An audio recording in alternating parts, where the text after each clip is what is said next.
नमस्कार दोस्तों, राधे राधे, जय श्री कृष्णा। दोस्तों, पिछले वीडियो में मैंने बताया था कि हमारे घर का मुख्य द्वार पंच तत्व और चुंबकीय क्षेत्र के आधार पर हमें वास्तु अनुसार कैसे हम अपना घर का मुख्य द्वार रख सकते हैं।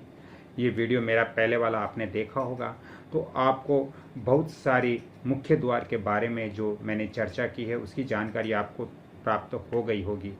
आज का जो टॉपिक्स है वो हम लेंगे वास्तु सिद्धांत के अनुसार ही हैं, लेकिन दोस्तों आज हम इस टॉपिक्स को जो वास्तुदेव है उनके आधार पर हम यहाँ लेते हैं। दोस्तों, हमारे भूखंड या हमारे जमीन या हमारे भवन के चारों ओर 32 वास्तु जो देव होते हैं उनका वास होता है। और अब हम हमारा जो मकान है, हमारा जो भवन है, उसके अंदर यदि हम किस वास्तु देव का वास है तो वहाँ कौन सा हमें वहाँ द्वार रखना चाहिए या नहीं रखना चाहिए, वो इस वीडियो के अंदर मैं आपको जानकारी दूंगा। साथ ही दोस्तों, आज का जो वीडियो है वो बहुत ही महत्वपूर्ण होने वाला है, क्योंकि जिनके मकान ईस्ट फेसिंग है, जिनके भूमि या ज़मीन के ईस्ट डायरेक्शन में रास्ता लग रहा है, उनका मुख्य द्वार ईस्ट फेसिंग होगा। और ईस्ट फेसिंग वालों को आज ये वीडियो देखना बहुत ज़रूरी है, क्योंकि कहीं न कहीं यदि वो वीडियो नहीं देख रहे हैं तो उनको कहीं न कहीं जब वो अपने मकान का निर्माण करते हैं, जब वो अपने घर का मुख्य द्वार का निर्माण करते हैं, तो कहीं न कहीं उनसे चूक हो सकती है। दोस्तों, पूर्वी दिशा ईस्ट डायरेक्शन की आज हम बात कर रहे हैं। तो पूर्वी दिशा में दोस्तों 8 वास्तुदेव का वास होता है। अब 8 वास्तुदेव कौन कौन से हैं? 1 नंबर पे शिखी, दूसरे पे पर्जन्य, तीसरे पे जयंत, और चौथा जो देव है वो इंद्र, और 5वां जो देव है वो सूर्य देव, और छठा जो भाग है वो सत्य देव का भाग आता है। दोस्तों, 7वां जो देव है वो मत्स्य देव का भाग आता है। इसके साथ ही 8वां जो भाग है वो आकाश देवता का भाग होता है। अब ये जो 8 भाग मैंने बताए हैं, ये अलग अलग देवताओं के वास होते हैं। आपके ईस्ट डायरेक्शन का मकान है तो आपके ईस्ट जो साइड है, जो ईस्ट वाली जो दिशा है, उस दिशा पूरी दिशा के अंदर ये 8 देवताओं का वास होता है। अब हम कौन से देवता के वास पर हम मुख्य द्वार बना सकते हैं, टॉपिक्स हमारा ये है। दोस्तों, यदि हम शिखी द्वार, मैं यहाँ आपको अगले वीडियो में प्रैक्टिकल भी बताऊंगा, लेकिन शिखी द्वार यानी 1 नंबर द्वार हम यहाँ मैं आपको पूर्णतया प्रैक्टिकल भी समझा दूंगा। लेकिन शिखी द्वार के अंदर यदि हम मुख्य द्वार रखते हैं तो इससे हमारे घर के अंदर क्या हो सकता है, क्या हमारे घर के अंदर प्रभाव पड़ता है। दोस्तों, जहाँ शिखी देवता का वास है वहाँ यदि हम द्वार बनाते हैं तो इससे हमारे घर में अग्नि का भय रहता है, अग्नि लगने का डर हर समय हमें सताता रहता है। दोस्तों, 2 नंबर जो हमारे पूर्वी दिशा के जो डायरेक्शन है उसके अंदर दूसरे भाग के अंदर पर्जन्य देवता का वास होता है। यदि हम अपने घर का मुख्य द्वार पर्जन्य देव के स्थान पर रखते हैं तो इससे घर के अंदर स्त्री लाभ होता है, औरतों को बहुत बड़ा लाभ मिलता है। दोस्तों, तीसरा भाग जयंत का वास होता है, और जयंत के वास के अंदर यदि हम अपने घर का मुख्य द्वार रखते हैं तो इससे घर के अंदर बहुधन यानी बहुत सारा धन होता है, बहुत सारे हमारे घर के अंदर संपन्नता होती है, और महालक्ष्मी की कृपा भी हमारे ऊपर बनी रहती है। दोस्तों, चौथा भाग है वो है इंद्र का भाग, और इंद्र के भाग के अंदर यदि हम मुख्य द्वार रखते हैं तो इससे हमें राजप्रियता मिलती है। सरकारी जो भी कार्य हैं वो हमारे तुरंत होते रहते हैं, उसमें किसी भी प्रकार की अड़चन नहीं आती। दोस्तों, 5वां जो भाग है पूर्वी दिशा का वो है सूर्य का।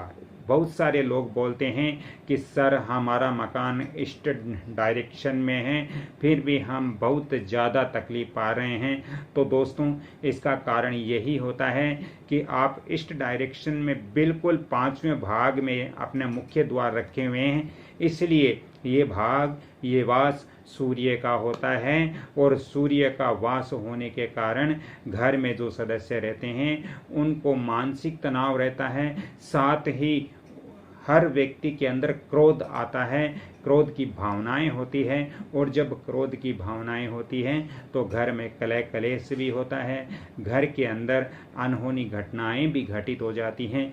इसलिए सूर्य का वास है वहाँ पर हमें मुख्य द्वार कभी भी नियुक्त नहीं करना चाहिए।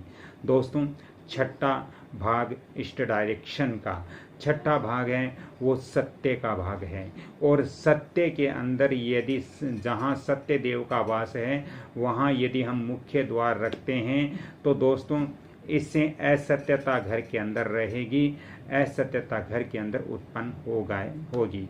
दोस्तों इसके अलावा अगला जो भाग है वो है मर्स देवता का, और मर्स देवता के भाग के अंदर यदि हमने मुख्य द्वार रखा है तो घर के अंदर क्रूरता आएगी, घर के सदस्यों में मनमुटाव होगा। इसलिए हमें कभी भी भूल कर भी न तो सूर्य का जो स्थान है उसके अंदर मुख्य द्वार रखना चाहिए, और न ही हमें सत्य देव का जो वास है जो स्थान है उसके अंदर भी मुख्य द्वार नहीं रखना चाहिए।